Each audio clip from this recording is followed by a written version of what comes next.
Hello everyone, and welcome to another Let's Play of The Royal Trap by Hanako Games. My name is Anna Mardal. I thought today we would go through Callum's playthrough. I have a walkthrough that I think we can follow. I've been trying to follow with the other ones and it's worked out pretty well.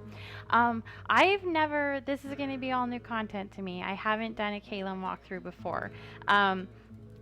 The reason I haven't and we're doing this sort of sight unseen is because I wanted to use the skip function, and the skip function is supposed to stop when I reach new text, so it's got to be new to me as much as it is for y'all. Otherwise it won't work. So I figured we'd just dive in, and like I said, I am going to skip through a lot of the text we've seen before in the Gaston walkthrough and the Oscar walkthrough. I do anticipate, I was kind of warned that this one may be a little bit frustrating, which actually does not surprise me. I find Callum a very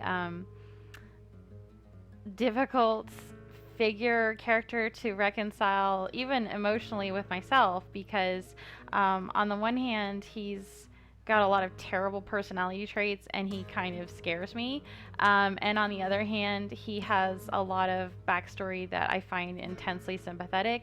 And honestly, probably of all the romance endings available in this visual novel, he's kind of the one that, at least when I first started this, I was like, oh, let's go after him. And of course that was before all this other stuff cropped up. So he's generated a lot of emotional conflict already, and I'm sure that his walkthrough will continue that that pattern. So I'm gonna go ahead and start the game.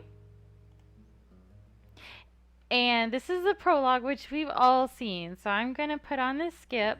And I've noticed that the skip, I don't know the difference between the skip and the auto. I should find that out. Hold on just a second. I'm going to pause it. Okay, Google is awesome. So the skip button is for skipping either seen messages or all messages. We'll say seen messages, and you can choose whether after you make a choice it stops skipping or you keep skipping. So we'll say a stop skipping because sometimes I want to see what we got. And then auto is autoplay means that the line goes on to the next line without waiting for us to click. So it's like it'd be like a book that keeps turning pages for you. So excellent, we know now. Let's try this again. We're learning prologue. So I'm gonna go ahead and hit skip, and I've noticed that, I mean, the skip is fast, but it still means I'm gonna be spending a lot of time making conversation while we wait for the skip. So Oscar just said, I really appreciate everything you do for me. I don't think it really matters how we treat Oscar very much. We've done a couple of playthroughs now. One with Oscar where I kind of treated him as like kind of like a brother-ish, and one where we, obviously were super extra sweet to him because we were romancing him. So I think we will just say we've got. I know that. I appreciate you too. Stop wasting time. So we'll just go with stop wasting time. Now you're just dawdling, my lord. He lets out a slow breath and shakes his head. Well, I suppose we should go. So there's your new content. So we're going to continue on with the skip. And this is Cassidy being introduced to all the suitors. And oh, there was Callum. We saw him for just a second. And he's of all the sons of the... Which is kind of a weird thing. They keep talking about how Cassidy never got a chance to talk to her brothers, plural. And I don't think that is intended to mean just Callum and just the Caspian, who the official story is he died. There's apparently Callum has other older brothers who got better and more comprehensive education than he has, and apparently significantly less abuse. And I think he mentions them from time to time, but we never see them in the game. So you'd think they would show up back when, like in the last playthrough, people were storming the castle literally and trying to kill us. Maybe they're all away at some kind of princely finishing school. Maybe they've already found wives' wisdoms to marry. I don't know. It's something that they kind of mention and then we never see again. So maybe we'll see them this playthrough. Are you gonna say we still wouldn't marry Oscar? I still would not marry him. He is too much a brother for me for any romantic impulses to survive. I am his friend and companion. I spend my days working to make him attractive to other women. Of course I love him, but not in the way that he wishes. I didn't encourage him. I never wanted to hurt him, but this time I couldn't protect him from himself. At least he's had the sense to avoid the indignity of a scene. He claims this letter ends the matter with no reply necessary. If we never speak of this again, he can believe whatever comforts him most. And we've all seen this before. Oh, but if this necklace is a love token, wearing it openly might give him false hope or raise questions from others. So we're going to say don't wear it.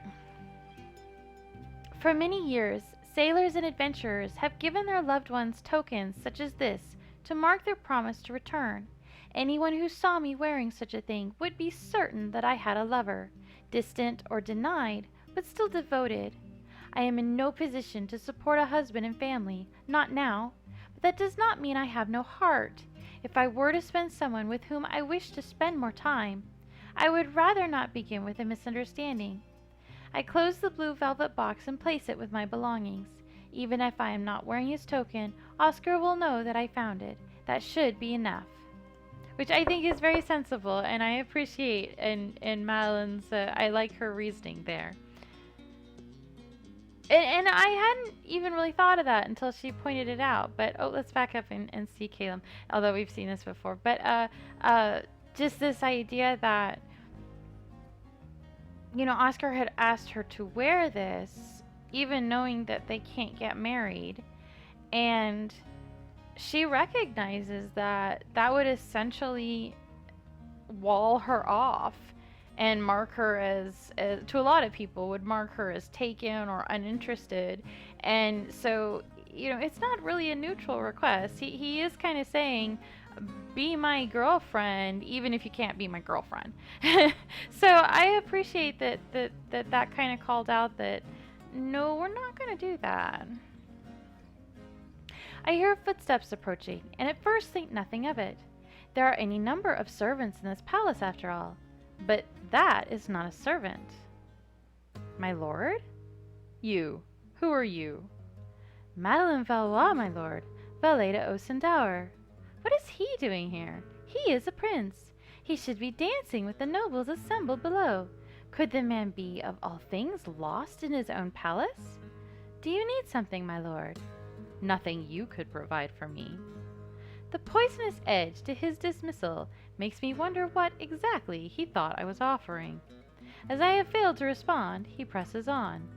Are you on some errand? My time is my own at the moment, my lord. Then why are you here? What is the world coming to, when a servant cannot have privacy from her betters even in the back halls?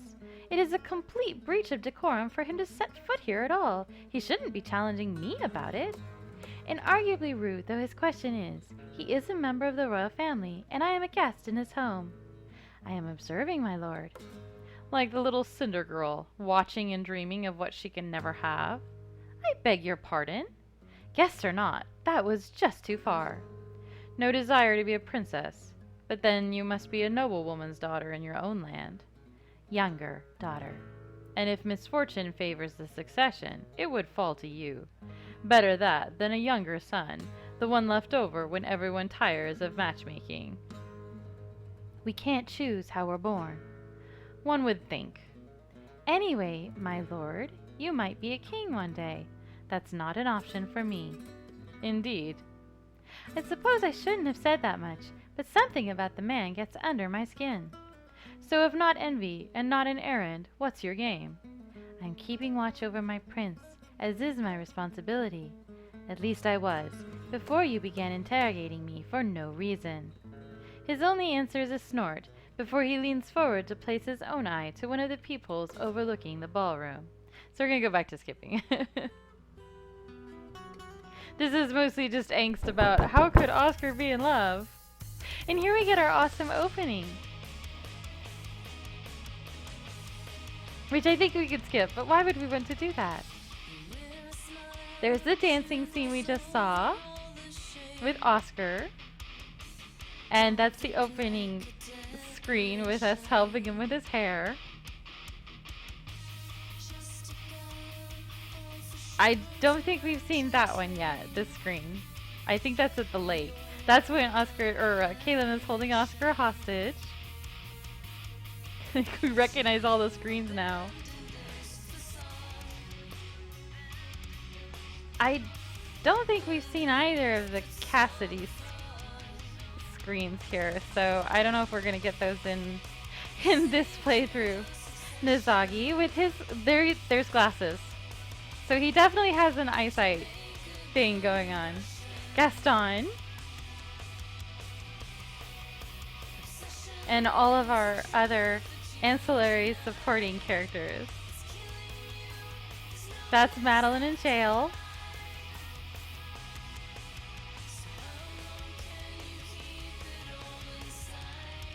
And Madeline's fight scenes, which to me are the best part of the game. So wow, we zipped through the prologue in like 10 minutes. That's a record. Chapter 1. Let's keep going. Throw down and skip. And I think it's noteworthy that Caleb's not here. And of course, we know he's not here because he actually is the kidnapper, and he's I think at that moment being double crossed by Dolores. But you think that it's the fact that his parents just basically never notice that he's not around is... I've got a lot of feels about Friedrich and Paloma, so we're just gonna leave immediately. I don't want to stay and talk. I want to get the information from the king and queen. I'm sorry, but every minute counts. I need to go now, and I need to know that you'll stay here and be safe. Cassidy never treated me like an idiot, and you know, I really, like, obviously Oscar is a sweet boy. I don't begrudge him the fact that there is a playthrough with him marrying Madeline, but he has a lot of really immature traits that are not helping in a situation like this. Like, every minute does count, and just feel like, to try to throw Cassidy in Madeline's face, this person that you've known less than an evening, in the face of someone who's been your friend and loyal companion and teacher for years and years and years, is just incredibly childish. So, we've already seen this. I'm going to skip through a little bit, but since we got here early, we get to hear the king's voice. In her pocket. Who knows how long she might have been planning this. I thought once she finally allowed Sophia to marry that it would be over. So many years and everything we've given her. Your sister will never be satisfied. The Wisdom's sister? A younger sister it must be, since she was not the heir. Do you think Sophia would really hand over control of her baby daughter to her mother? You believed Sophia was nothing but Marie's puppet. Wasn't that why we started all this? That was a long time ago. She's her own woman now. As her own woman, she might have planned this herself, without the Grandessa. Now that Riella's born, she is the heir presumptive if Cassidy is displaced. No one would support a murderous child. If it were, and if it could be proven, the truth would be enough. There's been no sign, not even a whisper. No one knew. There was no whisper of this, but it happened. There is the possibility that someone has discovered the truth about Caspian and Cassidy. No. What will happen to her? What will happen to us? He takes her arm and guides her along. I will keep looking, and you will make use of your wisdom to plan. After that, they pass from my hearing, and I lean back to consider what I've heard. Grandessa Marie, sister to the King's Wisdom. Her daughter would be Duchess Sophia, Princess Cassidy's cousin, and the next in line to inherit the wisdom, except that she is now the wife of Duke Ferrod with an infant daughter. If Cassidy is dead, that baby is the new princess. The King's Wisdom is surely too old for more children of her own. Okay, so we've seen all this, and we're going to skip a little bit. And here is Dolores, and she gets to give us a choice between rooms. So the options are Gaston, Zagi, and Ferrod. So we're going to go with Ferrod, which we've already seen before.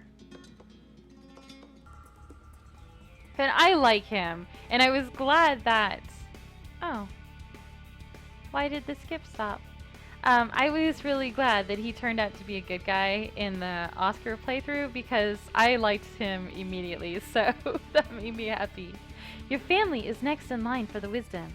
Oh, this is new because when we went to visit him in the Oscar playthrough, we stayed behind to talk to Oscar. So, since we didn't stay behind this time, we got to get that information about Riel. So, okay, that's cool. Your family is next in line for the wisdom. You obviously have the most to gain. I am neither a dreamer nor a fool. If Sophia had been acknowledged heir, and if she had still chosen to accept my suit, then I might have been king. That time has come and gone. It cannot be restored.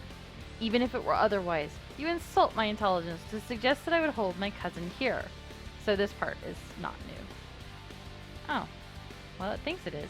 Here, my lord, is where the crown swore not to look, as you reminded me only moments ago. Child, they searched each of our rooms when we were called to assembly. Didn't you realize? I swear we've seen this before. Oh well. Oh, I should have thought of that. Such a search would have needed to be cursory, but sufficient to locate a prisoner tucked hastily out of sight. Still, just because the rooms were checked earlier doesn't mean they shouldn't be checked again now. She could have been moved after the search. Better. But you're still out of your depth. If you mean the princess no harm, why are you traveling with firearms? In case someone else means harm to me and mine.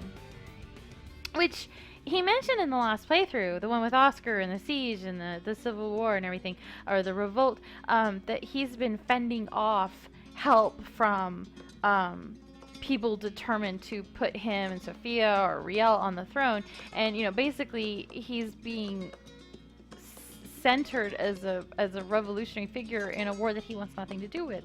But I do think it's kind of annoying or frustrating or something that for all the times he says, I'm here to protect my family, I'm here to protect my family, and we keep thinking that means him and Sophia and Riel, there's never any question that maybe he considers Cassidy family. I mean, yes, he married into the royal family, so he's their family, they're related by marriage, but it strikes me as kind of odd that everybody in the game just seems to assume that he wouldn't be fond of... Yes, he's never met his cousin, or probably hasn't met her more than a few times, but that doesn't mean he doesn't care about the family he married into. It just strikes me as kind of... Everyone assumes he's so heartless. So we've seen this before. If you are what you've seen, girl, your instincts are sound, but your experience is lacking. Return to your master before someone notices you missing and draws more shadow over us. If you are playing a deeper role in this game, be grateful that I do not yet have cause to kill you. Now leave. Yes, my lord. Can we get the skip to work again? No, it works. So here is our fight with Callum, which I would read, except we've read it so many times. So he's holding Oscar hostage, and we agreed to obey Callum, help him, go along with him in order to rescue Cassidy. And Oscar was honestly kind of fussy about it. We've done both of these options. We're going to go with Callum for now. Wait, what am I supposed to do? Sit, be quiet, don't talk to anyone, or else. So let's continue onward. And this is us pretending to sprain our ankles so that Callum can escort us back. And I do like, and we talked about this before, it would be easy in this position for him to accidentally brush, to slide a possessive arm around my waist, to belittle me for the helplessness I have been made to feign. And yet his hands never stray. Failure to act like an odious brute at every opportunity does not make him a hero. It only means that he is, at worst, not that sort of villain. Which I do, like I said, I appreciate that difference is made apparent, because it's a difference that would definitely be on my mind, that, okay, I'm glad he's not taking advantage, but let's not start baking too many cookies for good behavior just yet, especially when he just took Oscar hostage. But it definitely does make you wonder, what kind of person is this? And sure enough, what sort of man is Prince Callum? So far he has revealed little but anger and ruthless determination. So yes, we've seen all this. We continue onward. And now Oscar wants to come along, and Callum asks, is he good in a fight? So, I believe in our first playthrough with Gaston, I said he's good in a fair fight. And then, of course, when we were going for Oscar, we were very loyal and said he's better than you. And so, just for wanting new material, I'll say he's not as good as you. You would best him easily. I can see Oscar deflate slightly, even though he knows I'm speaking the truth. But that's not the point, is it? You aren't the enemy. He won't embarrass you if that's what you're asking. So, okay, there's our new content. Which, maybe we'll see more of this later. We actually don't know how good Callum is in a fight. He was fighting poorly with Madeline, so either he's not very good in a fight, or he was deliberately fighting badly in order to, I better save. And I don't even know what is this chapter 3, or are we still in chapter 2? I think it's 3. But either he was fighting to the best of his abilities, and the best of his abilities are poor, or he's actually good enough to pull his punches and was fighting below his normal level. Now, obviously, he wants us to think the first case, but we don't actually know. And, Madeline has pointed out that he's been pretty neglected by his parents, so he may not have been given very good training. But who knows? I don't even know if it's relevant or important. So usually we go and talk to Oscar, and in fact, the first time you play through the game, I think, you don't even have a choice. You go talk to Oscar automatically. We've played through more than once now, so we have an option, so we're going to go talk to Callum. And this is new material for me as well. Oh, and sure enough, there's a screen. That's pretty. Look at the moon. I find Callum leaning against a tree, staring up into the night sky.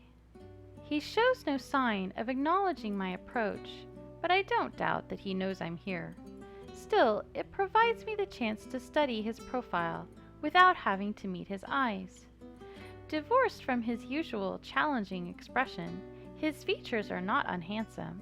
With better clothing and a more pleasant attitude, he would be fair competition in any princely brigade. As it is, it's hard to imagine him in a ballroom as anything but a panther in ballet shoes, graceful but ridiculous, and yet far too dangerous to laugh at. His focus is admirable. He is very clearly an angry young man, but he does not allow that rage to distract him from pursuing his goal. He chose a path, fitted me into his plan, and drove forward without hesitation. When Oscar complicated matters, he accepted that and kept moving. In a way, I envy him his ruthless certainty. If it were Oscar captive and missing, I can only hope that I would have had the strength and forethought to bind allies to my cause. We are not so different, he and I. We both do what must be done. Following his gaze, I look up into the sky. And there in the heavens he beheld the fate of the realm in a broken crown of stars. Theory? We all study the same playwrights. I'm just surprised you'd say it. Superstition would call that a bad omen. That depends on how you look at it. The man who saw that sign in the play ended up a king himself. Besides, I don't believe in omens. Nor I. Life simply is. No one paints the sky to tell us what is to come. It is pretty, though, the sky. It never changes. Every piece moves in perfect order, like cogs and wheels. Cogs? You've studied plays, but never clockwork? I don't see why I'd want to work on a clock. He laughs, a hint of warmth crossing his demeanor. No, clockwork. Small devices, not just clocks. Although sometimes they are, like this. He withdraws a small item from his pouch, and I stare in surprise. To the untutored eye, it is a small, cylindrical golden box, with a notch of damage in its lid, and a decorative bar laid over top. Only the quiet, rhythmic noise that emanates from within might betray its true nature. I, of course, have heard of pocket clocks, but to the best of my knowledge they are astoundingly rare and precious. If Callum carries such a gift so casually, it would seem that even a neglected Prince of Guelenor has more to his name than I ever imagined. A gift from your parents? No, I made it. You made that? He smiles as he puts the artifact away, but this time his smile holds its accustomed bitterness. Assembled, at least. This is how I spend my hours. I construct small devices. They don't always work. I have no tutor in this, only my hands and eyes, and what written instruction I can find. It requires patience, a steady hand, and a sense of order. I find it calming. An interesting talent, but a rather odd one for a prince. What else could you do with these devices? Could you build small weapons? Traps for the unwary? Trays that move themselves? You are a woman of ideas. If I had known how talented a prince's companion could be, I would have resented the lack far more. That's kind of you to say. You have no staff of your own, then. I think he's actually just appreciated us more than Oscar has in possibly the entire game up to this point. I mean, arguably. No. Since I was young, my parents' attention has been devoted solely to their princess. After losing a son, I would have thought they'd treasure all of their remaining children. He snorts dismissively. Well, everything's going to change now, isn't it? What do you mean? They can't ignore you anymore. Once you've rescued the heir from the clutches of evildoers, you'll be a hero. Right. What's wrong? None of your business. Okay. Okay, so... And this is kind of where...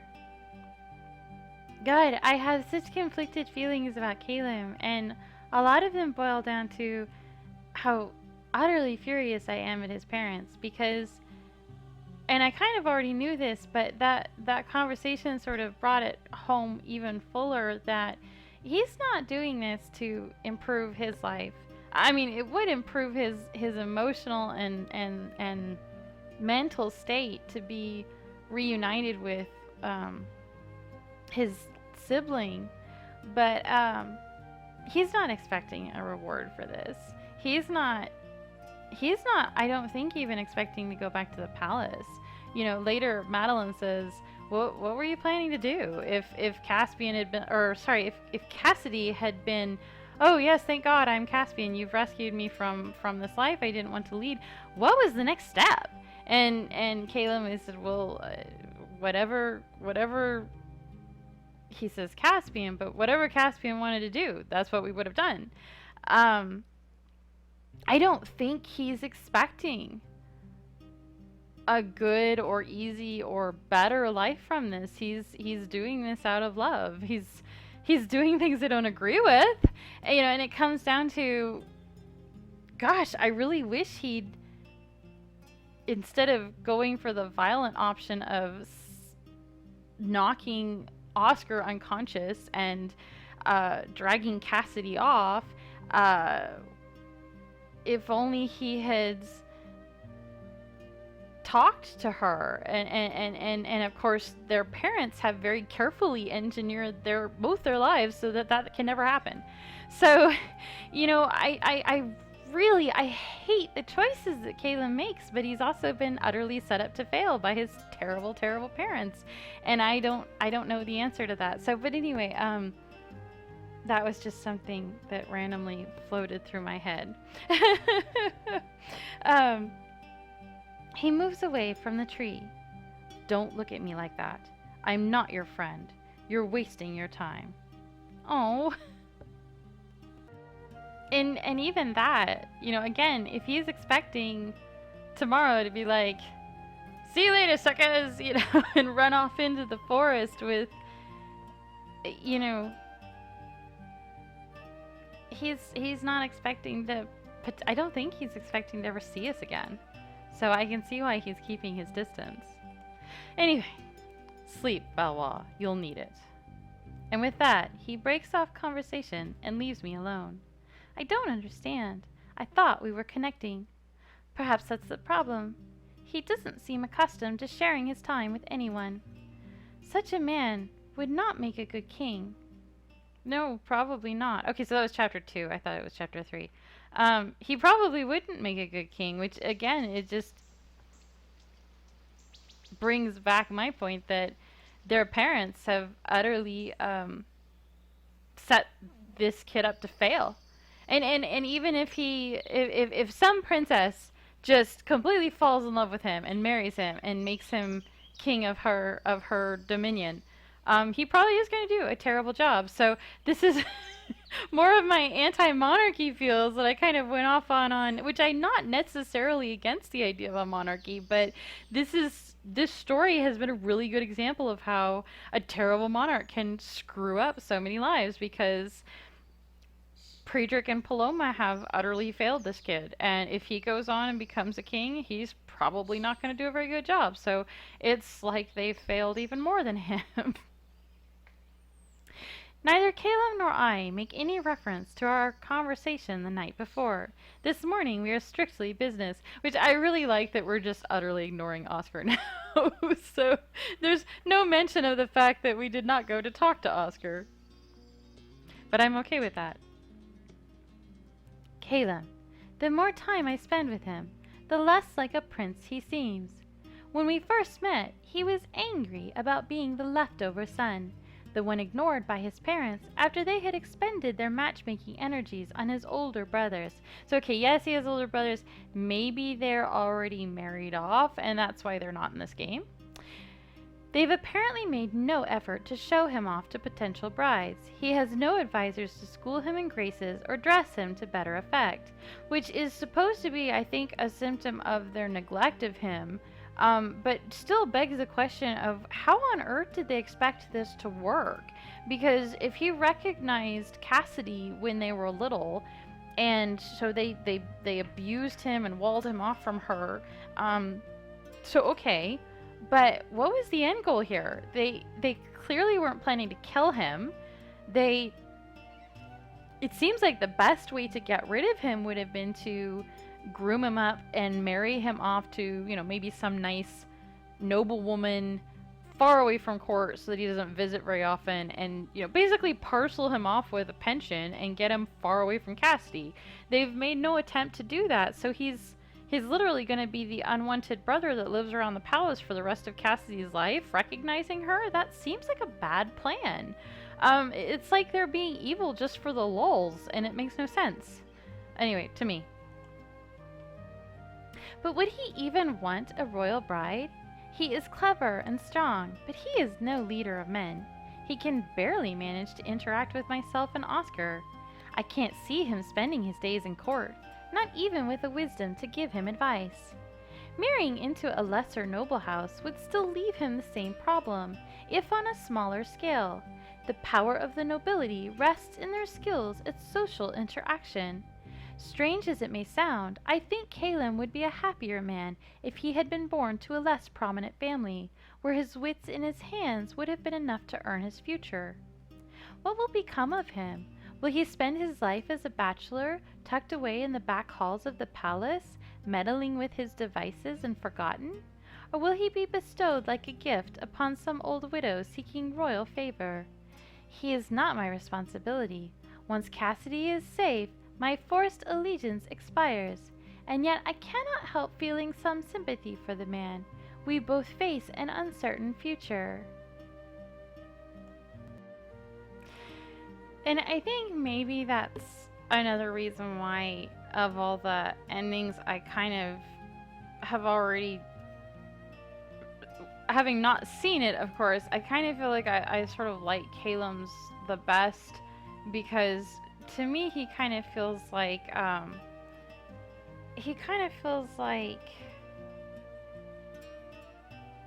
the odd character out in terms of endings. Like, Gaston and Cassidy, I think, still hook up, at least in the No Alliance ending. I remember it being said that Gaston and Cassidy had started forming a relationship. Oscar it's been said several times, he's gonna be fine. Even if he doesn't marry Cassidy, he's sufficiently good at being charming that he's gonna marry a princess or a high-born noble woman. Nizagi, I also assume, will be fine. He seems like he would be fine. Callum sort of feels like if we don't get him a happy ending, he's not gonna have a happy ending. So, and I don't, I do feel a strong social responsibility to everybody ending up the happy and well off. So that might be another reason why I feel so partial to Callum, just because it's like, somebody gotta take care of this boy. And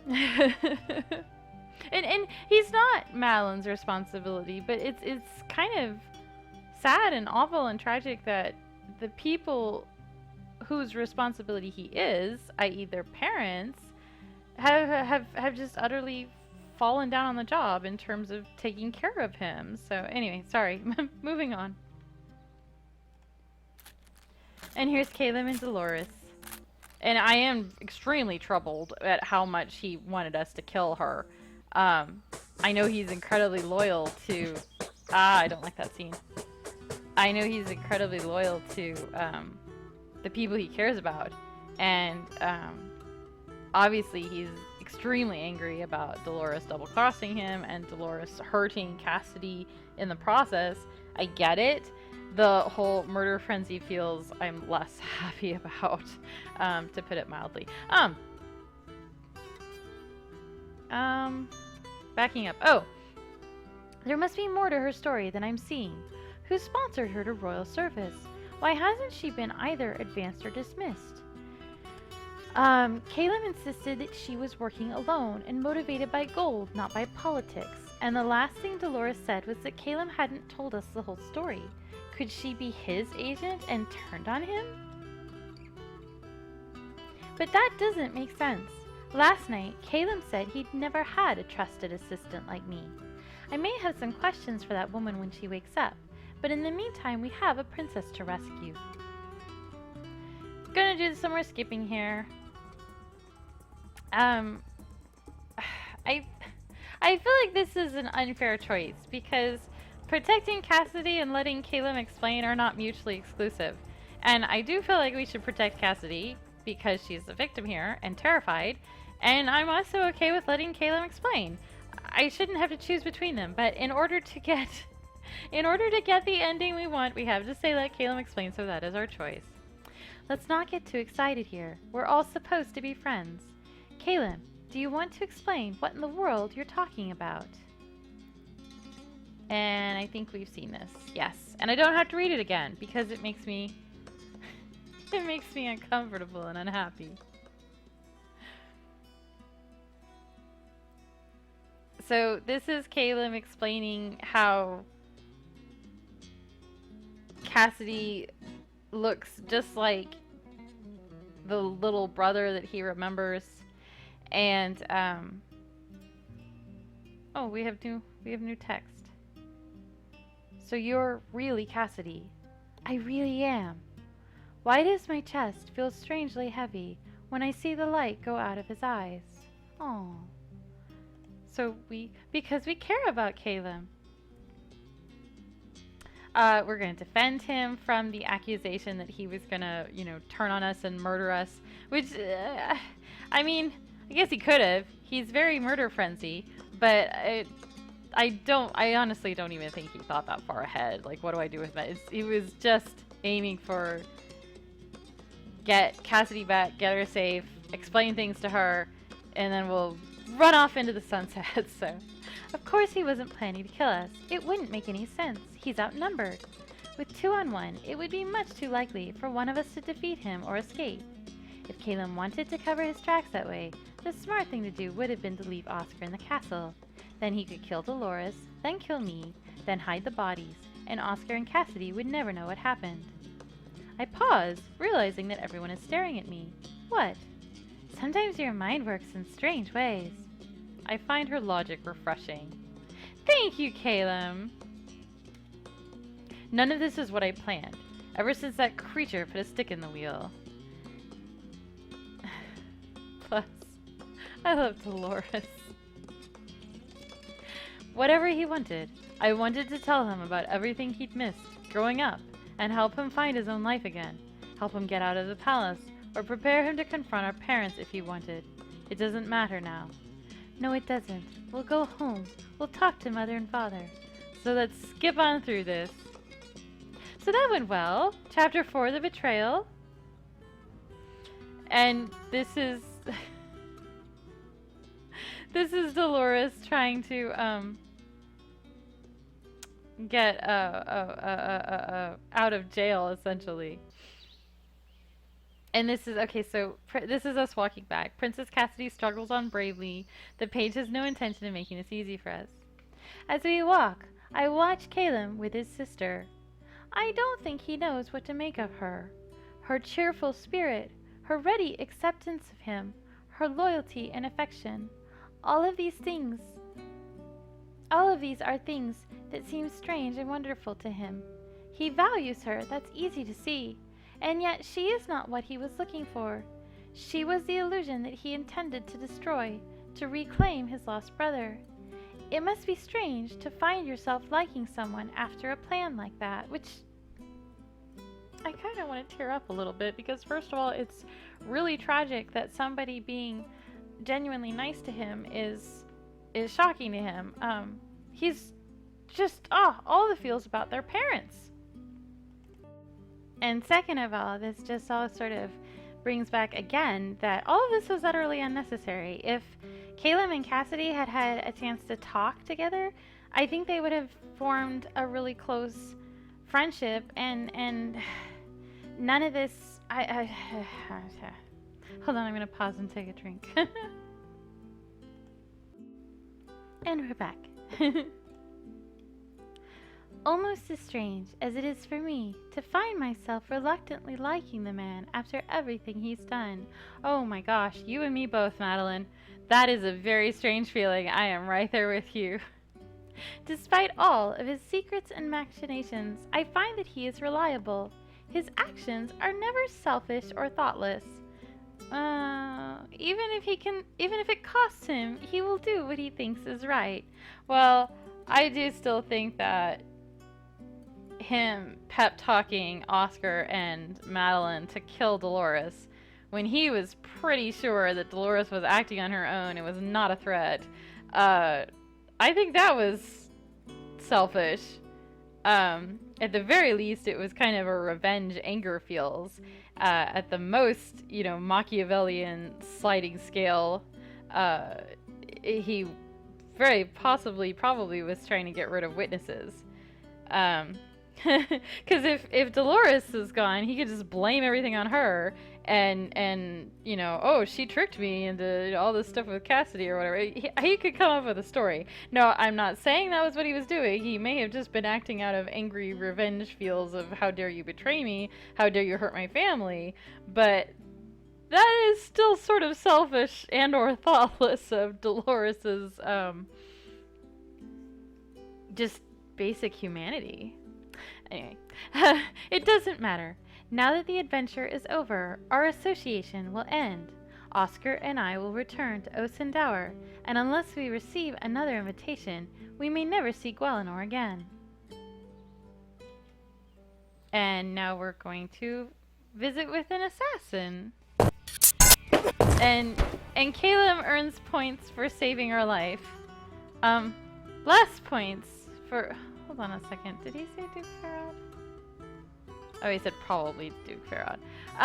Less points for the fact that he killed the guy without letting us talk to him, which would have been helpful.